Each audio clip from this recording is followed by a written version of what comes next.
लाडकी बहीण योजनेतील सरकारी लाभार्थ्यांकडून वसुली झालेली नाही अशी बाब समोर आली आहे।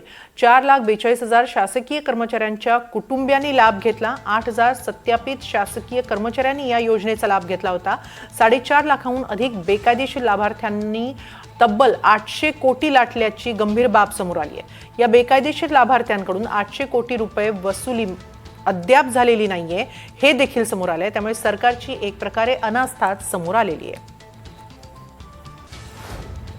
तर शहरात एवढं 1,500 ही मोठी रक्कम नाही आहे, पण गावांमध्ये नक्कीच खूप मोठी रक्कम आहे आणि ही त्यांच्यापर्यंत पोहोचण्याचीच गरज आहे। परंतु आपल्या या आकडेवारी असं दिसतंय की जवळजवळ 4.5 लाख जे या कुटुंबात सरकारी नोकर होते, सरकारी एम्प्लॉईज होते, त्यांनी पण या स्कीमचा चुकीचा आणि गैरफायदा घेतलेला आहे।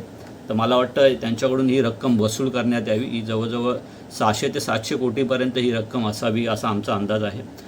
तर मला वाटतं की या ज्या लोकांनी या स्कीमचा गैरफायदा घेतलेला आहे त्यांच्यावर नुसती रक्कम वसुली न होता त्यांच्यावर कारवाई पण व्हायला पाहिजे। कारण हे पैसे होते हे टॅक्सपेयर्सचे पैसे होते, सर्वसामान्य करदात्यांचे पैसे होते आणि अशा प्रकारे जर का दुरुपयोग या पैशांचा होत असेल तर ती नक्कीच वसूल करायला हवी।